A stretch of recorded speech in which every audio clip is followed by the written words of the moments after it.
Today's episode of This Week in Startups is brought to you by InVision. Find out why so many hot startups are using InVision to prototype, present, and collaborate on design in real time. Sign up for a 90-day free trial today at invisionapp.com/twist.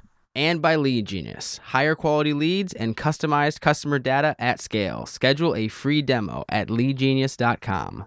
And by AWS Activate, the Amazon Web Services Startup Program. It's easy to start and scale your business with AWS. Visit aws.amazon.com/activate. What you are about to hear is part 2 of our 500th episode. Jason is in the hot seat, being interviewed by a longtime friend, Brian Alvey. When we left our hero, things were just getting good. The conversation continues with some questions submitted by This Week in Startups superfans. Stick with us. That's what it's all about, man. They said, money is the root of all evil. What? Funny how it feeds my people. Yeah. We ain't gonna live like equals until we get the money, spend the money, and defeat you. Yeah. Money is the root of all evil. What? Funny how it feeds my people. Yeah. We ain't gonna live like equals until we get the money, spend the money, and defeat you. So some fan questions, because I got a couple of them in there, and then I've got one I want to end with. We can keep going. Yeah, we can keep going. I like this. This is good. We can go 2 hours. Let's do 2 hours. I like this. So we're only, again. Settle in, everybody. This is the end of hour 1. So, you have this. Everybody wants to talk about Uber, by the way. Just the chat room is saying we're not. But I don't want to ask you about like the TechCrunch stuff and the Uber stuff, and there's certain things that I think are just too easy. Okay, well, let's go through these ones, but then we will promise to Rachel that we'll address Uber. You pick one. Pick one out of there, and then we can close. No, just people are just saying be candid about Uber, and it's the elephant in the room. Like the fact that they companies make mistakes when growing up and can improve and get better. But what is your opinion of Uber's tactics?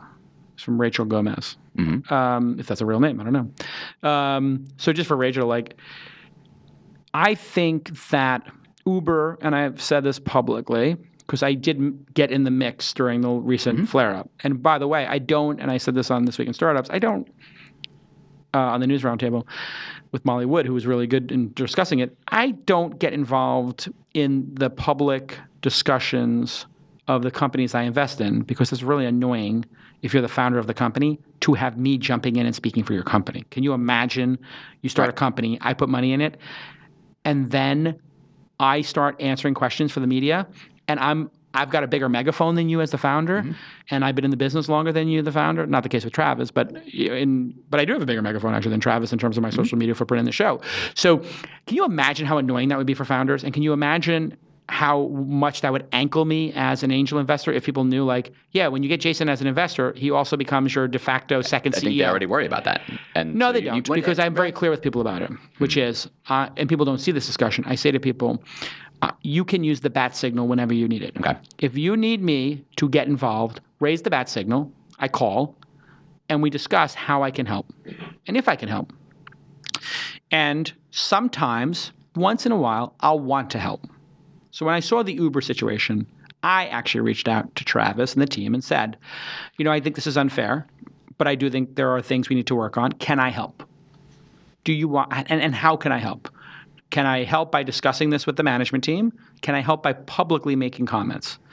And they said, we'd be fine with you making public comments. Mm-hmm. So I checked first, and then I was the first.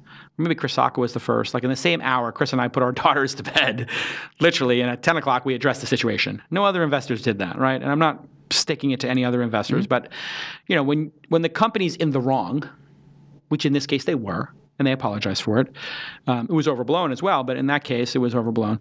It actually, the reputation damage then spreads to the investors, which is what I'm learning, right? Mm-hmm. So if you're a secret investor or a Formspring investor, and in Formspring you had many kids kill themselves, sadly, from cyberbullying, you know what? You invested in it. You said you gave it the green light. Andreessen Horowitz invested in Scout or some app. Yeah, I remember this which one, right? two or three somebody and 2 or 3 kids. It was proximity networking for kids. It was like, really? Right. Does any adult The ever? pedophile app. Yes. And 3 kids were raped. I think 2 boys and a girl who were 12 or 13 years old because a pedophile found them. I don't know exactly what happened with that case. And I wrote an editorial about it. It was on the news recap of a show I was on of yours. I wrote an editorial about it, and I didn't hit the publish key, which is one of the 2 or 3 times I've actually self-censored with writing about a company, because I talked to somebody, and they said, Jason, the founder, I think it was Roloff I talked to, who I really run stuff through a bunch of times. I said, Roloff, I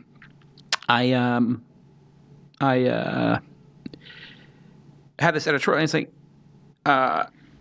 what do you think the founder is going through right now? And I said, that's a good point. So I didn't reach out to the founder, but I reached out to people around the founder, and they said, the founder is like, does not feel good about this, obviously. And I was like, you know what? I just don't want to like be the guy who runs over the founder when the founder himself might be so depressed or suicidal even or whatever. Like, I can't imagine how I would feel if my platform was used for something like that. Or nobody feels good when that kind of stuff happens, but we operate in the real world, so there are real world consequences to what we do as entrepreneurs and as investors.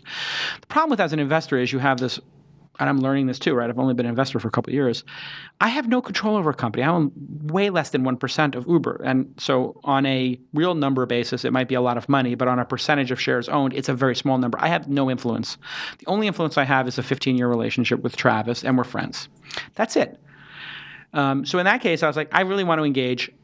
Is it okay? They said yes. They gave me the green light to engage. And I just got in there and I just, said my piece or whatever. But then I get reputation damage for it. I mean, I got reputation damage where people said, like, I want to hurt. Yeah, you're encouraging. Right. Or, yeah, whatever. And so with Uber, back to the original question is, like, their tactics. That company has had to fight for its very survival day in and day out for years. i.e., we were all rooting 2 years ago, for Uber to come to our city, for Uber to get through. They were the underdog.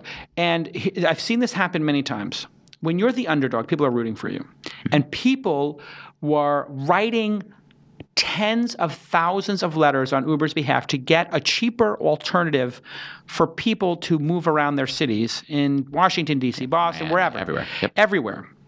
Fighting the corrupt incumbents, the people who were corrupt and trying to keep out competition to drive down prices for consumers. The absolute textbook description of criminal, unethical corruption to stop innovation. That's what Uber had to fight. Mm-hmm.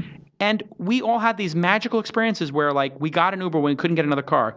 A black person who wouldn't be able to get a cab in Brooklyn was able to get a cab or get a ride to Brooklyn. And you know what that was like. You couldn't get a cab to Brooklyn. They would literally not, the driver would kick you out of their cab. Drivers in Manhattan kept their doors locked at night. Yeah, they'd roll down the window illegal, and they'd say, where are you going? They'd be off duty. Off duty, where are you going? And you tell them. And you tell them, I'm on the way back to my place. I can only take you if you're going here. Right. Which was a lie, because they were off duty for the last 3 hours of their shift. That all went away. You couldn't do discrimination. And we knew where the cab was at all times. Mm-hmm. My God, this is powerful. So many times a driver will make a mistake and go the wrong way. And when you get your Uber, if it's the wrong way, it's not the direct route, and everybody knows this, you hit reply and say, that's not the direct route. A person recalculates it and gives you your money back. Mm-hmm. This happened to me at Coachella. I had a $100 ride in an Uber because they went the wrong way and they had to circle. And I was like, and I'm an investor and I don't care about the $100, but I replied, I said, this is not the direct route. They were like, you're right. The direct route's $19. I had $81 credit. Like, great. I am so happy to read an ad for Envision because I use Envision every day. Yes, I'm launching new products constantly. Inside.com is one of my latest products. It's a news app. I have a very talented designer named Chad. I've got a very talented product manager named Andrew. I have a very talented web architect doing our API named Blake. I have Adam, who is my CTO. I've got all these constituents, including my investors like Roloff Botha from Sequoia, Matt Coffin, John Miller from AOL fame. I've got all these constituents. And we're constantly talking about how to make the product better. And how do you do that? Well, you show prototypes. You show mock-ups. You show the next version. And what happens? Amazing discussions ensue. A prototype is worth 1,000,000 words. Well, what happens when you send a prototype on an email chain or in a chat room? You lose all those great comments and all that great insights that your team has, from investors to designers to product managers to technical people to editorial people to marketing PR people. It all gets lost. It goes into the ether, and you get into the reply all nightmare. You don't want that to happen. You want to use Envision app. And let me explain to you how Envision works. Your designer makes some mock-ups. They put it in Envision. They invite people to a link. You take the link, you say, add to my desktop. You add it to your desktop. Then you take your phone out, you click on the icon, and it loads magically the next version of whatever you're working on, and it looks like an actual app. And when you click on stuff, it goes to the next image in the mock-up. This is a revolution, because instead of having the developers waste weeks building stuff, you can have the designer build a bunch of different experiences, send them to you, and for a 10th, a 20th, a 100th of the cost of your developers building it, you can actually get a feel for what this app is going to be like. That's the magic of Envision. Go to envisionapp.com/twist and sign up. envisionapp.com/twist. You get a 90-day starter plan for free, and you can do all kinds of things like put comments, and you can put sketch commenting on it, real-time comments. You can do all these really great things. And if me using it every day is not enough for you to try this, how about the fact that Airbnb, Evernote, MTV, Adobe, Box, and Zendesk are using it every day? Those are companies that are much more successful at the current time than Inside.com. But there's a reason they're successful. The reason those companies are so successful is solely because they use Envision app. If you use Envision app, I will guarantee you that your company will be worth $1 billion. I'm kidding. But it is a big part of getting there. If you want to build a unicorn, you need to use Envision app. Period. End of story. Envision app is amazing. I use it every day. And when they started advertising on the program, I was like, this is the greatest thing ever, because I use this product every day. I don't even have to look at the copy. You see me glance down here and look at the copy on the page. I'm like, I know all this. And plus, I know how the product works. I can tell you all the details. There's a little button that says comments on or off. So you can look at the designs with the comments or with the comments off. And when there's a bunch of comments, I can come in and say, wow, those are all great comments. Here's what we're going to do. Thank you for the feedback, constituents. And then I hit resolve, discussion over. That's the magic. I could have like 8 or 9 or 10 threads going on about different aspects of our product. And then boop, boop, boop, beep, beep, beep, boop. I resolve them all, and everybody can move forward. It's made me at least 50% more efficient in working with my designer, and 100% more efficient when working with the overall team. Go to envisionapp.com/twist and thank @envisionapp on your Twitter. And if you're building an app, just go there now. It's an amazing product, and thank you to my friends over there for making a great product. Honestly, sincerely, I mean that. I couldn't do what I do without your app. So you fight. You're in fighting mode. It's a wartime mentality. You know what? It's not a wartime mentality. To an extent, they've won. And what I mean by won is they're not going away. Mm-hmm. They're going to have a great business. They're going to have a great outcome for investors. They've made a great product the world loves.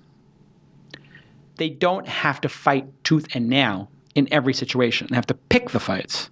And they have to act a little magnanimous now because they've won. And that was the issue with, going back to earlier in the show, with Google. What I said to Matt Cutts was like, what is it worth you becoming worth $100 million, Matt, and having me hate you, and having all the other partners hate you, and having everybody think that you double-crossed them? Mm-hmm. Is it worth it? It might be. Well, it's certainly worth $100 million. Yeah. I would think a lot of people would take that deal. But the point is, to continue to screw your partners, is it worth it? Yeah, can you sleep at night? And I told this to the YouTube people. I just said to them, like, I have access to people, and because people ask me my opinion, and I said, listen, here's what you do. Anybody who has over 100,000 subscribers on YouTube, right? They put a year in, they get to 100,000 subscribers. In year 2, if they hit 100,000 subscribers and they publish more than 10 videos, whatever it is, give some metric, they go from 55% revenue share to 65%. Year 2, their loyalty to the platform, they hit 250,000 subscribers, more than 50 videos published, and whatever, they get to 70%. Mm-hmm. If you get to year 3, and you have over 1 million subscribers, and you have this, you get to 80%. And they're like, we can't do that. We have to treat everybody the same. They want it one and I said, you know what? Right. Bullshit. This is how big companies control people who are not powerful, is by saying, we can't change the deal. everybody gets charged. Everybody gets the same deal. And they actually had a different deal for studios, right? Well, I know for a fact Ellen had a different deal, and they pissed off Ellen so much, she made EllenTube. Yep. And this is where Google is going to get their ass kicked. This will be their downfall, I predict, which is they believe that they can treat content owners poorly, artists poorly, because they have the largest platform. Well, you know what? You can treat people poorly to a point, and then people get sick of it, and they'll leave even if it's not economically viable or makes sense. Mm-hmm. People will leave, like I did, because they just don't want to be treated poorly. I left YouTube, and I told this to them. I'm leaving. I think there's an opportunity here. I don't want to work with you because I don't feel like you respect me and that you care about me. That's what I told them. And they're like, I don't understand. We respect you. You know, it's just like this robotic response. And I think that's why Netflix has done so well. That's why Amazon has done so well. That's why Jason, the guy from Hulu, is going to do so awesome. Mm-hmm. And you may have just read, with Vessel, you may have just read, YouTube is now giving... We're going to lock you in with a deal. They're giving people plan. Everything I asked for... How can we give you celebrity treatment? 18 months ago, everything I asked for, they finally caved. Right. And an idiot like me, I should have just stuck around for 18 months and waited for them to cave. Instead, I just blew it out like that. Exactly. But whatever. No, you don't need to do that. You don't need to do that. But that's the point. So back to Uber. Yeah. You're going to see great things from Uber. And you're going to see a different company in terms of, I think, the wartime company is going to be the warm company. The 1.0 that's Uber the thing. So is now becoming the 2.0 Uber. So they are so focused. And this was happening 6 months ago with veterans, jobs, food. Mm-hmm. They're really working on how do we give back. Right. And they're going to do it so well. But the funny thing about them is when you say, the recent flare-up, it feels like it doesn't matter if you're watching this show tomorrow or in 6 months or a year. There's always going to be a recent flare-up. Like, you kind of hope they grow out of it, right? Now, here's the thing. Once the media has it in for you, and in this media environment, you can get page views for people. So there was a point in time when I could get people page views. Mm-hmm. And everything I said would be spun. You were there for some of this. Mark Cuban could get page views, so he gets spun. And people will take what you say, take it out of context, and spin the hell out of you because you can get them page views. And that's Uber to publications today. And the journalism space is completely bankrupt, except for like a small number of people who are losing. So the more integrity you have in journalism, to not lie, to give a fair and balanced report, to not do clickbait, to not do listicles, to not do, to be fair. Right. To just be fair. Mm-hmm. So if you look at Pando Daily, they did this incredible hatchet job on a friend of mine, Diego's company, Beachmint, where they said he would be fired and he would return the $20 million. They basically tried to destroy the company because they got bad information from a competitor who lied to them. They refused to apologize. They refused to retract the story. They stood by the story because it got them page views. It got them attention. And this is where journalism is going off the rails. And this is why the trust in journalism is plummeting, is because consumers are not stupid. Media consumption, people are smart. I believe that. And what will happen over time is people look at a Business Insider headline or any headline, and they say, this publication, Business Insider, 8 of the 10 stories are link bait. Probably the headline doesn't match the reality. That's how we all look at, we kind of roll our eyes at a Business Insider headline.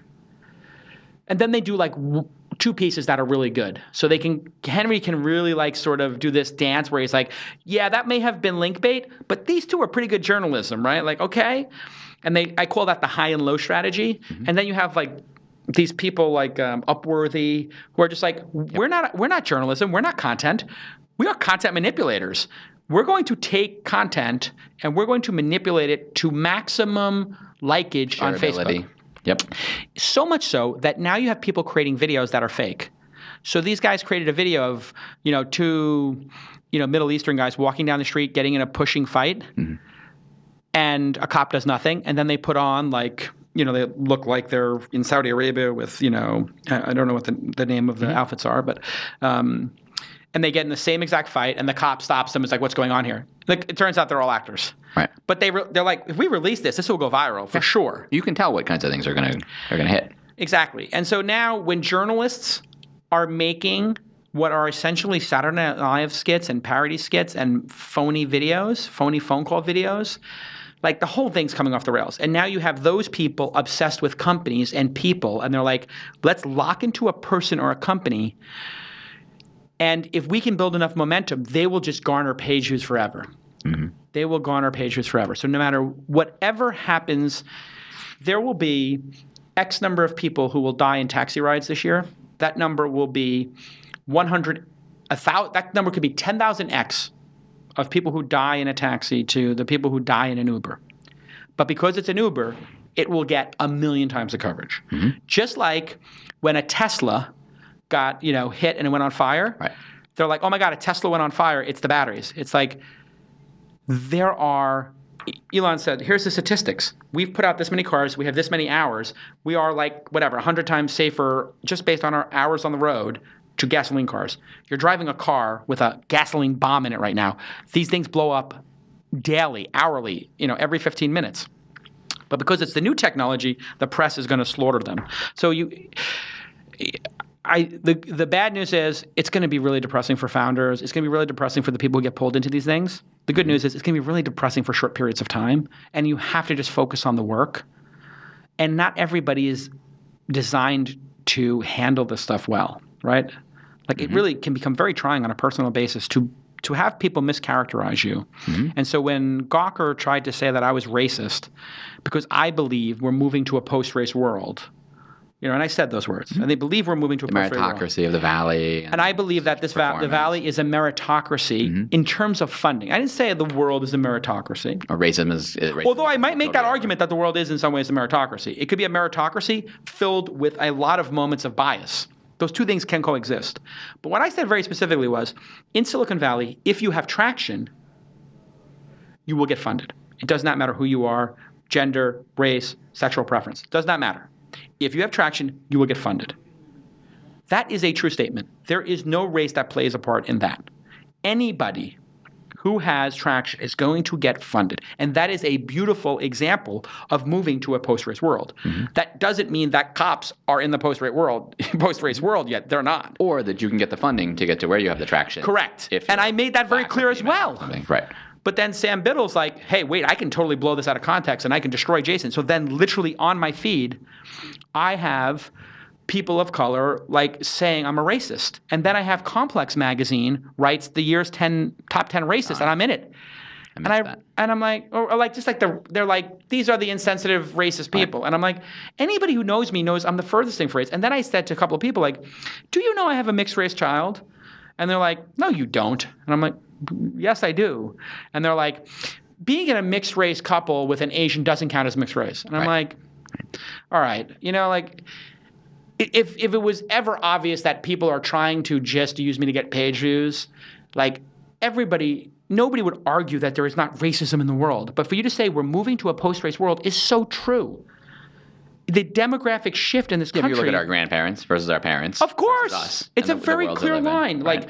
These people are, slavery, segregation, intolerance of mixed race families, embracing mixed race families, and eventually somewhere down here we'll figure out how to make the cops not, we'll make the justice system fair, right? We still have a lot of work to do. But in 2040, 2050, the whites will no longer be a majority. We're going to be the minority in the country, we being white people. Mm-hmm. And I believe we're the last generation that's not going to have a significant number of mixed race people in our circles, right? Mm-hmm. So if you look at our circles, how many people do you know that have mixed race kids? Out of the 10 people you're closest with. A bunch. Two, yeah. Right? It's going to be 6. Mm-hmm. It's going to be 7. And then the next generation is going to be 100%. It's going to be very hard for people to distinguish who to be racist against. Mm-hmm. So they're going to find a way. I like Chris Rock's comment on all that stuff, which is just that black people haven't gotten better and easier to get along with. Just white people have stopped being so crappy. You know what I mean? Oh, absolutely that's true. So horrible, right? Yeah, and but there's this other underlying thing that there is a demographic switch happening in the world. There are multiple demographic switches happening. I think this is something where people don't know that I actually care deeply about this stuff, and I actually read a lot about this stuff, and it's actually the kind of the stuff I think about. Everybody thinks I'm thinking about the next startup or what to invest in or whatever. I actually think a lot about these big picture kind of like shifts, like where the world's going in 20 or 30 years with employment and stuff like that. And if I could do another show, or one of the things I'm trying to improve in this show, This Week in Startups, it would be to talk about those kind of issues, like the future. And that's why, I brought on Emmy Award-winning producer Jackie, is because I've told her, like, hey, for the next 500 shows, please book shows without telling me the guests. Please book the topics without telling me. I like to do that for the festival. You had a very interesting The future of food, right? Right, and we're going to do the future of weapons. That wasn't that's not another like two white dudes made an app. You know what I mean? Like that's and we're going to do it again this year. We're going to do future of food again this year. We're going to do the future of weapons this year. We're going to do the future of music. We're going to do a lot of future of things, and that's where I want to have the next 500 episodes be. And I'm sort of actually optimizing my life for it, as I'm really engaged by how the world is changing in a bigger picture. Okay. And I think that's what you're going to see from my media properties in the future, whether it's the festival, this show, or other things I launch in 2015. I am so excited for LeadGenius to be a partner of This Week in Startups, because I'm an investor in the company, which is the greatest endorsement you could ever give. If I think investing of money in a company is going to make it grow, that means, hey, it could be the next Uber or Thumbtack or the other great investments I've done. Listen, I got a pretty good track record when it comes to picking winners, and LeadGenius is a huge winner. And the reason I want to talk about it is because one of the biggest challenges of all startups is getting the sales pipeline going. The sales pipeline has different pieces to it. And different entrepreneurs are good at different parts of it. The first part of it is you need to get leads. You need the leads, like in Glengarry, Glen Ross, the good leads. If you don't have good leads, the whole sales process breaks down. You need to have the right people on the phone or on email. Now, should you have your high-priced Silicon Valley, New York, LA salespeople out there doing cold emailing and trying to get contacts into the contact CRM database? No. You should use LeadGenius, which for low dollars per lead will get you highly qualified leads using your own script, using knowledge of your own product. They are the outsourced solution for getting leads, and it's all human-based. So they scour the web for public and proprietary data. You do that yourself, right? You'll look in Crunchbase, Mattermark, AngelList, wherever people are hanging out, Twitter, and you'll do those searches. They'll scrutinize it to find the best customers at scale. So, hey, it's one thing to find 1,000 CTOs. It's another thing to find the right 100 CTOs. It's one thing to find the right 10,000, to find 10,000 restaurant owners. It's to find the 500 right ones. That's what you need. They do all that hard work, so you can work on the hot leads, the good leads, the Glengarry leads, and this all gets imported directly into your CRM or your marketing automation software. So, like if you use Tout or something like that, which I'm also an investor, they'll use Tout if you use Tout, so it's fantastic. You don't have to worry about your sales executives not putting the information in, or even worse, they do put the information in instead of talking to your clients. It's so clear that LeadGenius is brilliant. And they have great clients like Stripe. You've heard of Stripe or Signified. And also the Launch Festival. I use them to find the sponsors of the hackathon, of the Launch Festival. Who would want to sponsor a hackathon? Okay, where would you find those leads? LeadGenius takes care of all that. They do the first couple of emails. They get everything qualified, put it into our CRM, and then Luke or Julian or Matthew close the deal. LeadGenius is genius. Go to leadgenius.com/twist for a free review, audit, critique of your company's sales process. Now, this is an offer that is so amazing. You should take it even if you don't wind up using LeadGenius, which is the LeadGenius team, which has made a science out of sales. The science of sales is what they do. They're going to look and do an audit of how you sell and just give you advice. They're not going to try to hard sell you on LeadGenius because it's so obvious that for a couple of bucks per lead and automating this all for you, that you'll do it. Just like you wouldn't try to build your own mail service, just like you wouldn't try to build your own analytics, you'll use Chartbeat or you'll use Google. Like, there's some things you shouldn't be building as a startup.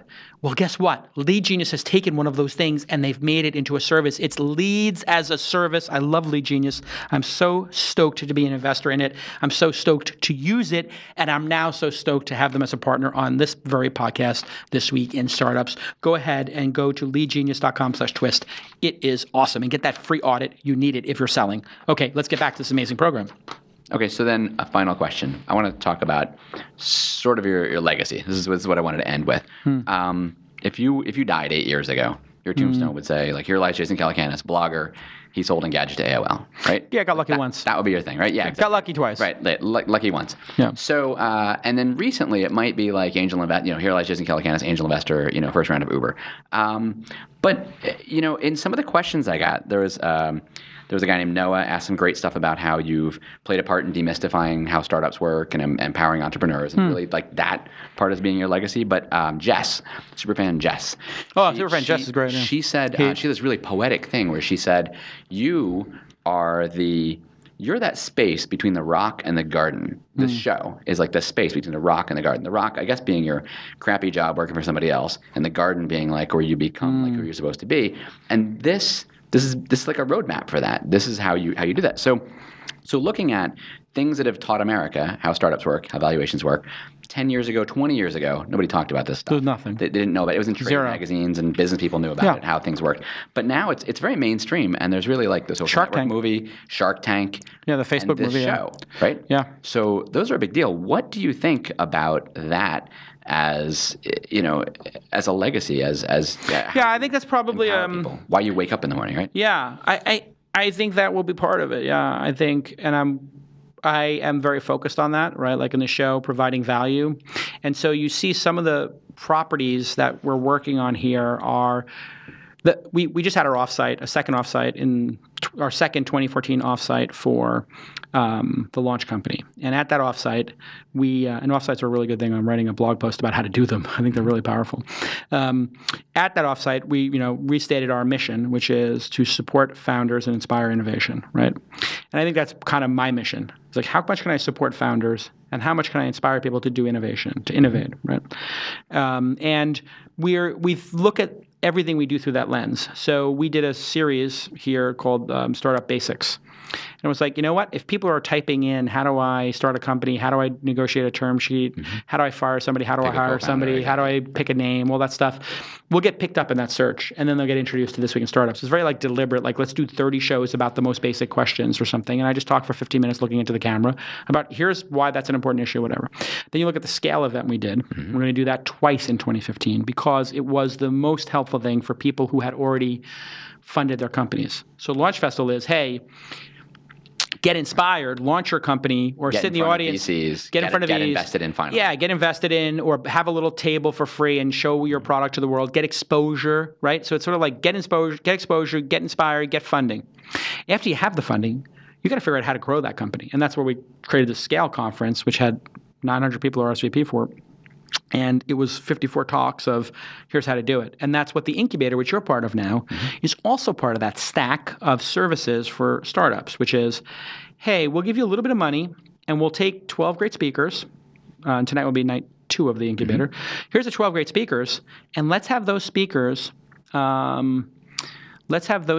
instead of speaking for 10 or 15 minutes, speak for 45 and take Q&A, and let's have you practice your pitch. And so over those 12 weeks, I think we can conservatively take 6 months out of the life of a startup. I think we can compress those 6 months, and just take them out. The funding, the figuring out the product, figuring out how to grow the product, figuring out how to pitch the product.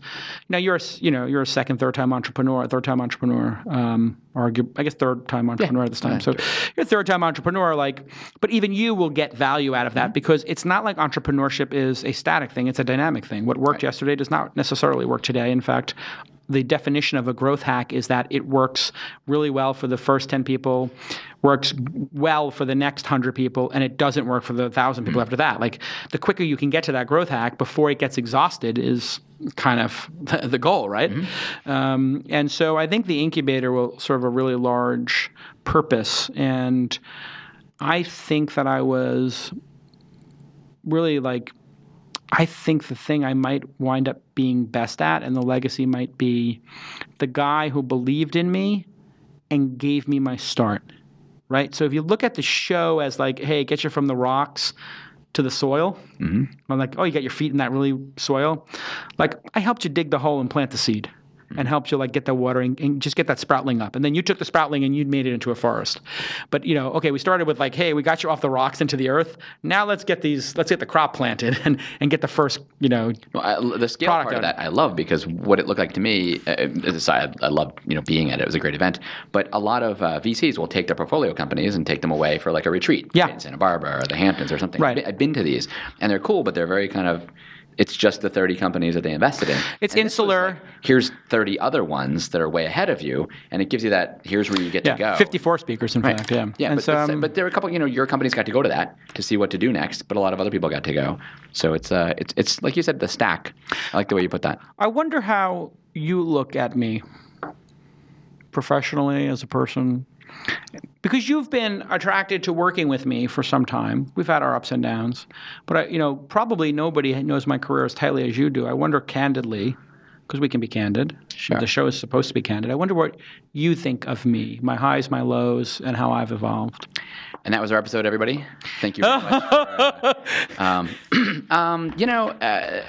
There's a lot of ways to look at it, right? Yeah. Like Well, let's go through them. Wow, let me see. Watching my parents fight all the time, I picked somebody I could, fight with all the time. You think that is it? Yeah. You're very hard to work with. You are. You're very hard to work for. But it's not a bad thing, because the funny thing is... Well, explain it. Explain what's hard about working for me, because I think people, people don't know. Right? People just have a perception, and you have reality. Here's your reputation, which is really funny. I was going to ask you this earlier. I just skipped a lot of questions. You had a lot of good answers. But people like are very polarized by you, not just on Twitter, where like you have your fans helping you and supporting you, and you have people attacking you, and then they're all attacking each other. But in life, all the people who've worked for you, every company you've had, there's always been people you've had to fire or whatever, or they've quit, and on their way out the door, they leave. They got both middle fingers in the air. They're kicking over the water cooler. They're like, I hate you. 2 years later, you have a new company you're in. You're doing the new Netscape or whatever, and they're like, can I have a job? I want to be. Can I work with you again? Yeah. Or now it's, can you invest in? I have an idea for an app. Sure. And they hated you 6 months or 2 years ago. And then they're back again. So I'm kind of dodging. I wonder, but why? I guess the question is. I don't know why people. I took a break from you. You took a break, yeah. Right. I mean, I think there's like different stages you go through in life as an entrepreneur, and I think largely I ran on adrenaline in the first half of my career, and so as somebody who ran on adrenaline and competitive, a deep-seated competition in me, a fight in me, right? It's like that movie. What's the movie where he says you got a competition in you? Is that There Will Be Blood? He says something like that. Like, I've got a competition in me, where he's like, I drink your milkshake. Like, I think I was the guy I was the insane oil guy from There Will Be Blood for the first half of my career, which is to say I wanted to beat everybody. And not only did I want to beat people, I wanted to beat people in some cases to the point of, I don't want to say humiliating them, but making it very clear to them that I had beaten them. Mm-hmm. And a chip on your shoulder, too. A major chip on my shoulder. Well, I wanted to prove that I could be somebody. And I think I was powerless as a kid, with a very overbearing father, alcoholic father. And I think I had to prove to the world in that early stage of my career that I was something, right? Like I was going to be something. And when I look back, I remember I have these like flashes now as I get older and more aware of me saying to myself, I was thinking about other people talking about me when I was 17, 18, 19 years old. And I had this thing in my head of people at a party, and I would walk into the party and they would say, there's Jason Calacanis, the millionaire. There's Jason Calacanis, the titan of industry, Or like, he's the next Barry Diller. He's the next Rupert Murdoch. He's the next, And I realize now, like, the reason I was trying to envision that is because I didn't feel like I was anywhere near it at that time. I wanted to manifest that. I wanted to be respected. I wanted to be successful, right? And I wanted that so bad that I looked at it as a war. I looked at it as a competition. That in order for me to win, somebody had to lose. In order for me to win, it had to be a struggle. It's a good motivator. It was a great motivator. And I think that's why people who worked with me said I did my most work. The best work I did in my career was when I worked for you, or I'm very proud of the work we did, or that was really intense, right? Like, because if you're with somebody who is so driven to win that you lose track of the humanity of individuals. And I think in my career, and the thing I would change, if I could go back and talk to my 18 or 19-year-old self, I would kind of like take myself aside and say, listen, these are people. You got to treat them like people. Like you can't lay into somebody. You can't be so intense that you forget that this is a human being who has to go home and sleep that night. And you might be so hard on them, and you might be so pushing them so hard in such a manic way that they don't sleep that night, or they grind their teeth, or they break, And so now I've done two things to self-correct that. Number one, I don't actually feel like I need to win anymore. I feel like I've won. I feel like I've won 10 times over. I feel so happy and content with what I've accomplished that if I just retired today, literally I retired and got myself a little place in Kauai, I wouldn't do that, obviously. It would be too boring. But if I just left it all, I would be very content, actually. I'm very happy with the legacy to date. I'm very happy with what I've accomplished. And I feel pretty good about how I've evolved as a human, But I would say to myself, like, treat people better, be more reasonable with people, and figure out a way to drive people and get the best out of them without trying to break them, without breaking them inadvertently, And now if you look at the people who've worked with me recently, I've done it's not the same like Glassdoor reviews, as there were 5-10 years ago. Well, I've done something very specific to resolve that, which is I don't hire losers, number one. And I don't feel it's my job to take somebody who's a 5 and make them a 10. What I've done is I've said, let me find people who are 7, 8s, and 9s and make them 8, 9s, and 10s in terms of their professional careers. Because what I realized was, I actually could turn somebody who's a 2 into a 7, and they would hate me. Yeah. They would hate me for it. Because they would say, you pushed me really hard. You told me my work was... It hurts. Yeah. Well, yeah, because if I say to Becoming somebody... a 7 when you're a 2 hurts, Well, you've been there when I've said to somebody... you've been there when I've taken a blog post that somebody has done, and I've read it out loud to them and said to them, do you not read your fucking work? There's 3 spelling errors. You sound like an idiot. And this is dog shit. And anybody who reads this is going to think that Engadget or Autoblog or whatever is written by retards. And I don't use the word retarded anymore, but I would say stuff like that. I would lay into people. And in my mind, I would be saying, this person is now, when they come to work tomorrow and they write that blog post, they're going to read it out loud like I did. They're going to be on point. And they were. Right. Or they would quit and kick something over on the way out. Or they would write a Glassdoor review while they were working for me to say, this guy's a terror. And I was a terror. But now it's very simple. I read those things before they come work for me. And I've given up on making 2s into 7s. If I want to make a 2 into a 7, they can do that by tuning into This Week in Startups, hopefully. Okay, so I'll answer your question. Right. Which is, when we first partnered up, we were both very hungry. We both had the same thing to prove, right? Both of our parents, both of our dads had overextended and imploded. I went to jail. Yours had the restaurant locked up. Like, we have all the stories, right? And we bonded. Well, people don't know the stories. The story is my dad went hundreds of thousands of dollars in debt to the government, was an alcoholic, and had the federal agents come with shotguns, showed up, took his bar, and my family went essentially beyond bankrupt, like negative hundreds of thousands of dollars, 4 or 5 weeks before I went to college. It's like literally having your entire life ripped out from under. Right. And you had, if you're willing to talk about it. My dad ended up going to jail. He overextended. He took money he shouldn't have taken. He bought a restaurant. He bought this, bought that, and then lost it all, right? And so you and I were both, okay, the families have imploded. Everybody's looking to us. All around the stock market crashing in 87. You're the anchor, right? Yeah. You're the guy. Yeah. I need you to help me. Yeah. Where do I live, right? Yeah. So you and I were that. We bonded over that. So we were both driven. We both had something to prove, and we both proved it, right? We did that together, the blog company. After that, for me personally, you are a drain, not that you turn me from a 2 into a 7, but working with you is a lot of energy, right? Right. And so I actually wanted to prove like Simon and Garfunkel. I'm the Garfunkel, like, shit, I want to go out and show, like, I can do this without Jason. So I didn't go to work with you on Mahalo. I didn't, Simon was more popular, but Garfunkel was more talented. Nah, I'd say, maybe not. I think that's what people think. I think actually Jobs. Like, let's do that. Whatever. We'd be very generous for ourselves, but I would also say, I do think that you're smarter and on a skills basis, much more talented than me. So I've always felt that. Thank you. I'm not. Yeah. So anyway, so I had this time where I wanted to prove I could build something without you. You did. And show I could do it. Yeah. But even then, you put me on your show. You introduced me to like 30 VCs. One of them, like Mark Andreessen, was one of my investors, right? Like, Yeah. It was really amazing. But I was kind of like, I couldn't work with you. And then I got to a point recently, and I was talking to my wife, Nikki, about this. And I'm like, I think I can work with Jason again. Like, I think I could do this. And I think I could, like, and I also think part of that was just me getting over if you put me in your incubator and I get on stage at your thing and you're invested in my company or something, that I'm not worried about that I had the show. I could do it without you. You know what I mean? And Yeah, why would it diminish what you do? But you've also matured and you're so much easier to deal with.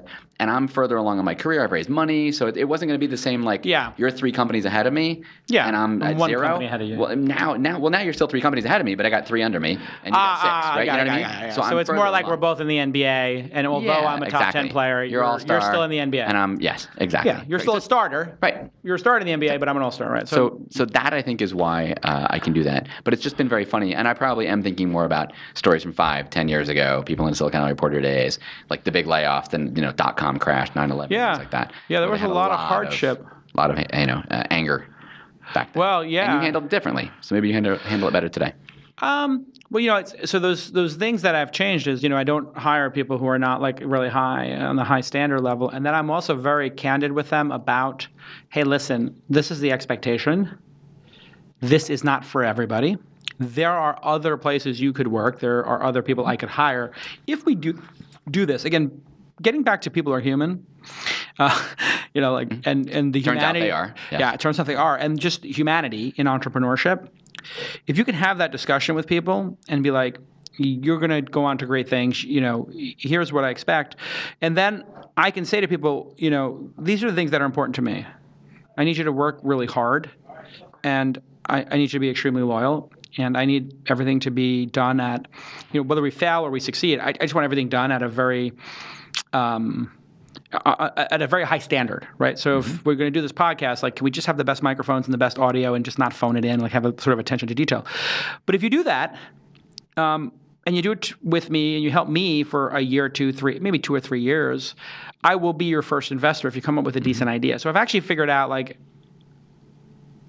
how to present the relationship with me and the intensity that will ensue on an arc of... And there's an end to it. Right. Well, there's an arc to it, right, and it might be valuable to some. Mm-hmm.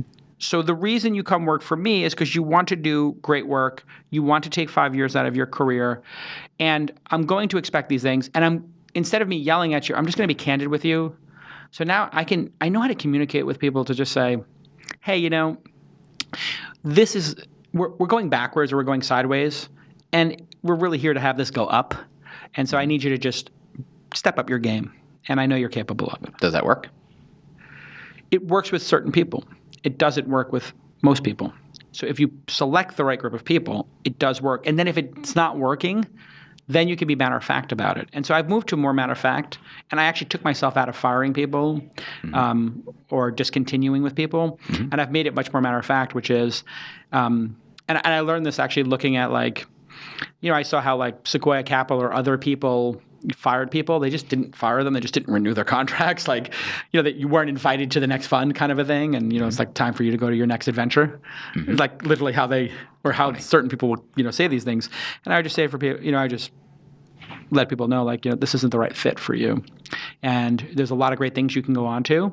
And I think you should look for your other options. And I think we'll wrap up here. We're going to wrap up, at the end of the year. I've done the same firing. It works people so for the much most better. Part. Well, what I mean is, it's never like you failed working for me, and therefore you should never work again.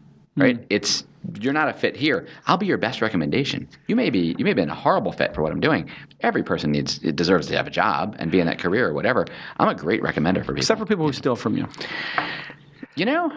I got a question for you. Yeah. We can end it with this one. So remember we did the blog network. People may have heard of that. Weblog thing. Right. Yeah. So you had somebody you worked with who I wasn't your first choice. When it was a blog network, I was maybe your first choice to work with. Yeah. But before then, you were going to do like a blog, a security blog. Yeah, I was doing a security thing. Have you ever talked about this? I never really talked about it. So you wanted to do this like a security I just thought like blog. There's in the down days of the market, I was like, there's something about people paying for content that's really high end, like venture capital content. I was like, let me just try a couple of things, right? One of there's a blog network, and I was like, maybe there's a network of like $1,000 a year.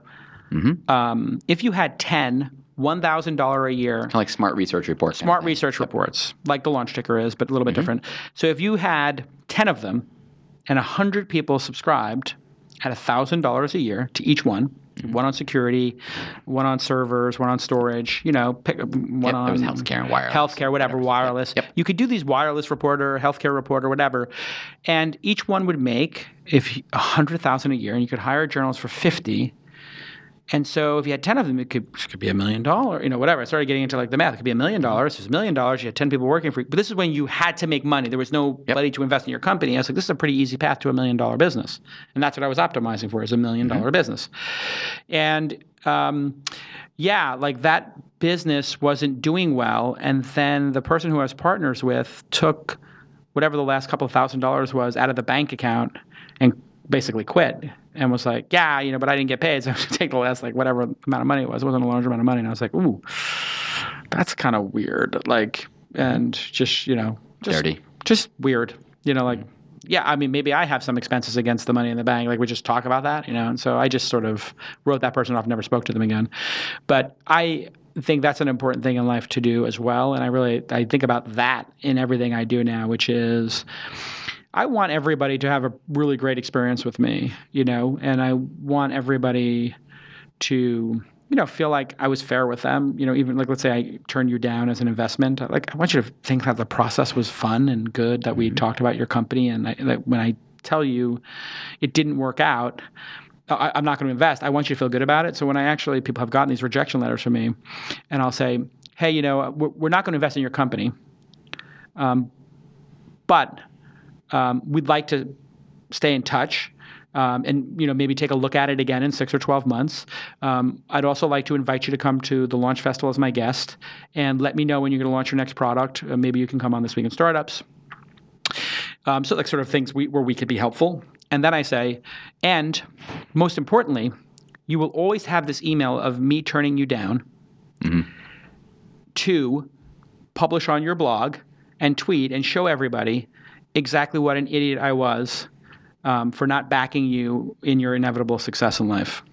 And it's kind of funny, right? Because I can't say yes to everybody. And certainly I'm going to say no if I'm doing my job as an angel investor, I'm going to say no to 200 people for every time I say yes, or 100 people. And so of those 99 out of 100 that I don't invest in, certainly 5 of them will be more, or 10 of them will be more successful than the one I did pick. Of course, nobody can pick these. You can only figure out which ones you most want to work on, right? Or that you can help personally. Or that you can help, or that you believe has the best founder. I mean, at the end of the day, all of this is about, is the founder and their team executing at a high level, and does that founder want to succeed, right? In a big way. So people ask me a lot of, how do you pick the companies? I think there's one. Som Lal asked about the single most important characteristic in a solo founder, and I know to me it's hunger. My co-founder, my new thing is hunger. Yeah, it's a big deal. What do you look for? Well, so you have to have hunger, obviously, and if you've gone on the entrepreneurial journey and you've gotten to me, you have hunger. Right. So it's almost like if you got the meeting with me in person, there's definitely hunger. So then really right after hunger, I think, is the resiliency, which is, are you so hungry that when you get punched in the face 10 days in a row and all it is bad news, you don't quit and you keep fighting? So if you work at Uber and you're getting this horrible press and big fights and it's just everybody is... Every week is a new thing. Or your secret, which everybody is like, this has to go away, this is horrible, and they launched a new version today, I haven't seen it, who knows, if it's better or whatever. But when you're through those dark hours, do you keep going? Because the number one reason a company goes out of business is that the founder quits. It's not that they run out of money. More often than not, it's the founder quits. Because 2 things have happened many times in history. A founder quits and there's money in the bank, or a founder keeps going and there's no money in the bank. Many founders have run on fumes for a month or 2, told the team everybody's on deferred payment, right?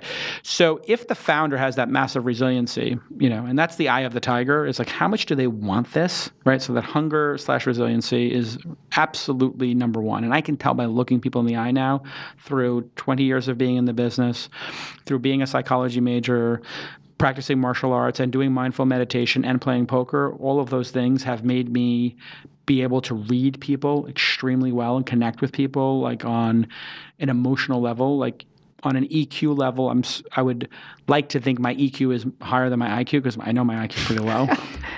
So by definition, the EQ's got to be pretty good. But I like to think I've worked on my EQ, really understanding people and what drives them and what they need to be successful. So if you can really figure out very quickly in a meeting with somebody, like, they're doing this business because they want to be an entrepreneur because they I know some of those. Yeah. They want to be an entrepreneur. They want to have a startup. Right. They want to be part of this exciting new bubble or whatever. Like, or they're unhireable. Yes. Or they're unhireable. So that's probably not the right person. But this person's unhireable because they're so driven. Right. That they're hard to work with. About you. Of course. Well, I mean, trust me. I've been in meetings with venture capitalists who say we're investing in you because you're a pain in the ass. I mean, and we invest in people who are pains in the asses and who are hard to deal with. Like, if you're not debating with me, X number of things, and you're probably not going to be successful, right? So that doesn't necessarily mean you have to be an a-hole to be successful. I'm keeping this in mind. Keep going. That's a misnomer. But it does mean that there can be positive signaling that people think are difficult are people who, like sand in an oyster, make pearls, and like pressure on coal, make diamonds. Change the world. And change the world, like difficult people. But not all the people who change the world are difficult. Some of them are like Gandhi, like they might be difficult in a passive way, in a different way, in a beautiful way. So I think, number one, can I look you in the eye and discern how much you want this, right? How important is this for you? How much do you want to do it? Or are you doing this to make money? Or are you doing it to, be a founder because all your friends are founders and you think working in your job is whatever, or you think you can. But then really, for me, it's execution. Because I have a very specific theory about execution, which is if you are executing at a high level today, the chances that you show up at work tomorrow and you're executing at a low level are very slim. And you can pick any skill. And the skills that a startup might need are technical, developer, designer, UX, sales, marketing, hiring, raising money. So if you're good at any of those things, or hopefully a couple of them, the chances that tomorrow you lose your super ability, like you show up tomorrow and you can't fly anymore and you lost your X-ray vision and you lost your super strength. What happened? What's the kryptonite that did this? What's this crazy element that took Green Lantern and made him not powerful, the color yellow, the kryptonite for Superman, whatever it is. And it's like, that doesn't really happen. That's why they come up with those devices for superheroes, is because they need something to make you lose your superpower. You don't lose your superpowers overnight. Also, you don't gain superpowers overnight. Right. So if you come to me and your design is a 3, and your code is kludgy and it's a 5 or a 6, and your ability to explain your concept is a 2, you might add 1, 2, 3 points to that every month, but those points get harder to add as you go. So a designer who's producing at, let's say, a 5 out of 10 level in my mind, in one day, I could tell them, one day they could be a 6. And in 1 week, they could go from 6 to 7. And in a couple of months, a quarter maybe, they could go from a 7 to an 8. And in a year or 2, they might go from an 8 to a 9 in terms of their quality as a designer. And then maybe in a decade, they could go from a 9 to 10 or never in a lifetime. So if you come in and the design of your app is important and you're a designer running the company and you're a 6, you're not going to succeed. You're going to need to find a designer who's already a 7 or an 8 or an 8 or a 9, hopefully. So you could outsource that and come back the next day with incredible designs. And that's what I've told people. On a technical basis, I think this is a 9 or a 10, and your ability to explain it's like an 8 or a 9. On a design basis, this is horrific. Like Apple might not approve this, let alone feature it. People, on their phone, yes. Like they just do not want things that look this bad, right? And so here's 2 things you can do. 1, you can learn how to be an amazing world-class designer. 2, you can go to Dribbble or Behance and find a world-class amazing designer and give them $5 or $10 grand and then come back to me. And you'd be surprised. If you give people directed advice like that, and this is where resiliency comes in and that drive, they will come back. I've had people come back to me 2, 3 times, and then I've invested. It's happened where people have just been so resilient. Actually, Tout was an example of that. Tout is going to be one of my top 5 investments of all time, I believe. And TWiST, TK, my other TK in my portfolio. Yeah, I like TK. Is just this, like constantly self-improving individual. But he came to me with like 2 employees and a program that sort of worked and it's a little kludgy and no revenue. And I said, like, get some revenue and make this a little bit better. And he did. And then all of a sudden I saw Sean Gold was using the product. Then I reached out to him and said, where are you at? He said, well, I'm at this level. I said, okay, if you can get it in the next 3 months to this level, I'd be interested in investing. And he came back like 6 weeks later. He's like, we're here. I said, what? He's like, well, I doubled down on sales and we got told me what to do. Right. I was like, okay, here's $100,000. I give him $100,000. I'm going to give him more money, And so that is a really guiding principle for me, which is if you are executing at a high level now, you're going to execute at a high level tomorrow. Your idea and your market and your projections and your deck, they actually don't matter all that much because ideas change, but the skills don't and the drive don't. The drive and the skills are static, right? Like you have them or you don't. They're not going to move much. They're not going to move much. They're going to move on the margins. And what's going to really, Mahalo, human-powered search. Okay, you added videos. The videos did really well. Oh, the videos are making $1 million a year. Great. Oh, wow. Oh, the Q&A didn't work. Oh, okay, great. You threw that away. Oh, you did some apps. Those didn't work either. Oh, and now you've got Inside. And it's got 10,000 people using it, and it's actually got traction, and it's the best product for news aggregation and curation that's ever been made. Okay, there's something here. Oh, and it's an incredible brand. Oh, and it's not spammy. And oh, it's not based on SEO. Oh, you got something, Jason, right? Like that's what people are starting to realize in month 11. It'll be a year of February 1st for Inside. So in another month, I think people will realize, hey, the first year of Inside, I actually built something that 10,000 people every day come back to. Okay, maybe Jason's back. Maybe, Mahalo. But you never went away. Well, I do think, Mahalo, when I look back on it, I may not have been super passionate. I wanted to build a big company. I wanted to build $1 billion company. And so I think I had a little bit of that drive. And I think I had the right idea of where it was going, where search was going, where content was going. And I made just a huge critical error in trusting a partner with 90% of my traffic, which I would never do again, which could be a mistake too. But I think Zynga made the same mistake. And so, it's a mistake if you don't sell the company. Yes, it's a mistake if you don't, right. Like Associated Content didn't make a mistake doing the same thing we did because they sold at $100 million a year before the Panda update. I could have sold at $100 million a year before the Panda update. I look like a genius now. And so that's the other thing is like timing and not underestimating anybody. And that's actually... Well, everybody talks about that, right? There's sort of like your skills and there's the market and whatever. There's just luck and timing. There's so much of that. Yeah. Which is why I think you take somebody who's got that drive and you invest in them 2 or 3 times over their career, and maybe they don't make it each time. Well, I mean, if you look at... You like to be right once. And so that's what Mark Cuban told us many times. And I think, he's the great example of you only have to be right once 5 times, right? Like, so that's the other joke about it is like people forget before he became a billionaire, he sold a company that made like $10 million a year. Like it wasn't exactly a failure before that, and nor has he been a failure after with the Mavericks or with HD television channel. And there's something similar that I say, which is you have to do something like a dozen times before you can be amazing at it the first time. Because if you think about this, like this show, you had the pseudo radio show a long time ago. I mean, there's almost nothing. If you look at Inside, I'm not sure about like the last 2 weeks of Inside, but if you look at Inside, it's like, kind of like Weblogs Inc. It's like blog posts on a mobile experience, people rewriting headlines and putting a photo in, right? Yeah, that's a blog post. It's got so you've done curation, but yeah, it's a lighter version of blogging.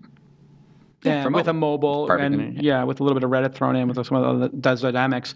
Yeah, and I think that's why one of the things I've tried to do in the second half of my career is be super loyal to the people around me who I think, and it's twofold. One, being loyal to people is rewarding. Like being rewarding, it's more rewarding for the person being loyal than the person receiving the loyalty. Right. And so, people are, you might be looking at it or people around you like, wow, Jason's really going to bat for you, huh? With this new company, like incubator, money, launch festival, his time. And it's like, yeah. And I go to bed every night thinking, I helped my best friend, I consider you my best friend in this life. Like, I know people who have their little startups that may go nowhere, but I kind of want them all to be billionaires. Right. Who doesn't want all their best friends to be billionaires? Like, how cool would that be, right? Like if you can, and then I look at Peter and Ryan the same way and, whatever they choose to do in the future. And I was on the board of Gadget, their company after Weblogs. I already told them they both have checks waiting for them, so that would be with those two, if they went off and did companies. I don't know what they're going to do in their future, but it'll be good. That would be the second time I've written them a check. So they worked for me, whatever. Then I will have written 2 checks for them if they happen to go off and do a second startup. Right. And then with Josh Williams from Gowalla, which... That's the one I think about. Yeah, and that one was like... Looking forward to meeting him at the Josh is amazing. He'll be at the incubator. I mean, he's just such a great product guy. And I felt like of all the products I've invested in, I think I might have loved that one. He's certainly in the top 5 I loved most. And I think in terms of all the things I've invested in, it was the most beautiful and maybe perhaps well-crafted. Right. Obviously Uber is more successful and is, as a full product, more delightful and more useful. But I would say Gowalla is more beautiful, So like that is, if you look at your life, like the people you surround yourself with, that's when really like you can really start to see success manifested in the people on the long term who stick around with somebody, right? And so you have to curate that in your own life. You have to understand what it is to be a friend, right? And so that's another thing I think I'm still learning. But it's easy for me to be great to everybody on This Week in Startups and create content that everybody loves and that helps them. But can you, on a very one-to-one basis, say, hey, these are the 100 people who in my life I've had some meaningful, experience with. What have I done for them? How have I been their friend? So my first, karate teacher, Charles Fasano, I'm on the board of his high school in Brooklyn, Bay Ridge Prep, and Peter and Ryan and you, and just anybody who's, helped me. David Herskovitz from Paper Magazine, like, gave me my first shot as a writer in a magazine and taught me a lot about magazines. Like, literally met with him last month to talk about his business and his business ideas, maybe invest in them and like try to help him get where he has to go with that business, right? That is, I think, what I'm spending a lot of time on is those deep relationships. And the platform's great. The platform is so rewarding. And I think 2015 is going to be a really interesting year since we're going to wrap up here. Yeah. Don't worry about time. It's hysterical. 2 hours in. But I think that's going to, 2015, everything that's happened up until this point in my career will be, the majority of people who interact with me and my brand in 2015 will not know anything we've talked about here today. This will all be stuff they'll be discovering, because I think the platform I've built is going to go supernova, and the products that we'll be launching next year will be so large scale that they're going to bring in tens of millions of people who don't know who I am. And this is all going to be like, when they watch this show, like, oh, wow, this person did stuff, oh, there was 25 years of backstory here. Like, right. I'm being introduced to this person. And so I think when people look at the move up here, which I did in August, and they look at, hey, wow, things are really starting to click with This Week in Startups and click with Insight and click with his angel investing, click with the syndicate, click with the incubator, all this stuff is clicking in. They're going to look at 2015 and be like, whoa. It's definitely aligned and set up for this supernova thing you're talking about. We're supernovaing it. And so that's what this alignment is about. There's a great alignment occurring right now that some people are being clued into. And the alignment is being done for a purpose. And when the alignment happens, it's going to create an amount of energy that I don't think anybody's ever created in Silicon Valley. So 5 years from now, episode number 1,000, can you come back and do this again? Because I know there's stuff that's going to happen in the next 5 years that you haven't even done yet. Yeah, I mean, there's going to be something that happens that will be announced at the launch festival on March 2nd, 3rd, and 4th. I will have an announcement at that festival that has the potential to change Silicon Valley forever. I love it. Let's end on that. I mean, that is, there's no clearer way to say it. Like, everything I've done in my career on March 2nd, 3rd, and 4th at that event, when we announce what I've been working on, and when people see what we're announcing, they're going to go, wow, that's incredible, number one. Mm-hmm. And that doesn't mean it's going to succeed, but it's so bold, and it's at such a scale and so bold that if it does work on any level, it will literally have never been done in the history of Silicon Valley. It will never have happened in this kind of way, in this kind of scale, with this many people being aware of it. Like it's going to be a supernova global phenomenon. I'm excited, and I'm hoping. I got my money on launch space program. The space because you got the launch name.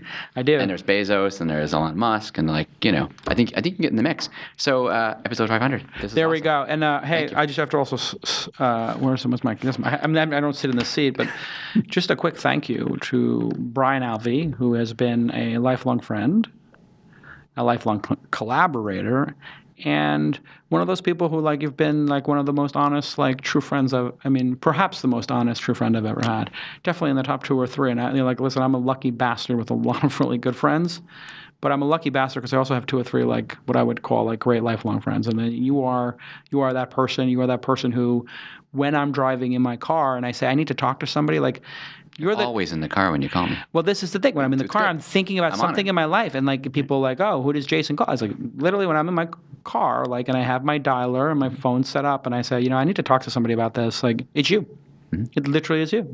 That's the number 1 call on the dialer there. So I love you. Anyway, I love you too, brother. And this has been great. I hope this isn't too narcissistic or self-absorbed, but I think people really wanted to have this experience of hearing me talk, and some people are saying it's a great show. So in the chat already, and any comments on Sony? If you went back 2 hours, you should hear the comments on Sony. So when this comes out, I think by the way, this needs to be a 2-parter to the team. And Jay, to everybody who's worked with me, who I was a jerk to, and who I maybe didn't treat perfectly, I'm sorry, but hey, I'll make it up to you maybe.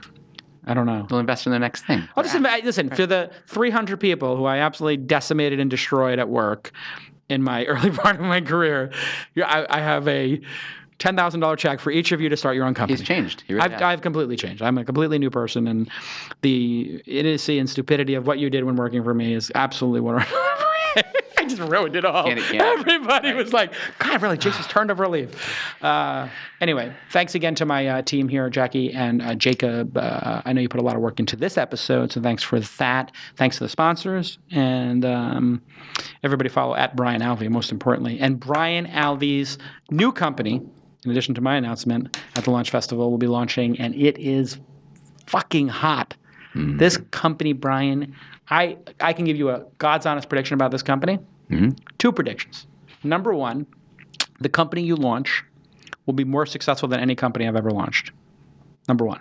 Okay. So when people look at us pound for pound as product people, and that's the only way I can leapfrog you now is I have to. You will. Well, I'm not going to make. I'm also not going to make any more products. I'm done building products. Yeah. Inside's my last one, but I've also stated that I'm not going to do a startup again. Inside's my best and last one. A damn good one. And a damn good one. But yours is going to be more successful than the other. Number 2, it's going to be in the top 10 of the returns in my portfolio, guaranteed, of the 100 companies. It's definitely, when I think about what you've made and what you're launching, it has that Uber feel to me, or that Thumbtack feel to me, or that tingling I got when I saw Chartbeat or Tout. Or it's definitely crazy enough and new enough. We'll see. It's also going to be the most binary. I think it's also another one of those situations like Uber or Thumbtack where people did not believe those companies would work, and being the third and second investor in those 2 companies, people didn't believe those companies would work, and I think people will not believe your company will work, in year 1, and then in year 3 they're going to say, "I always believed in it. Should have been there all along." Should have been there all along. Yeah. But it's really thanks. This will be, and if you're not coming to Launch Festival yet, sign up for our mailing list, because I'm going to do 1 email to our mailing list and give a bunch of people a bunch of free tickets, because I like to support people. So go to launch.co. All right, that's it. Enough. We'll see you guys next time. Thanks, Brian. Thank you. Okay. Bye-bye.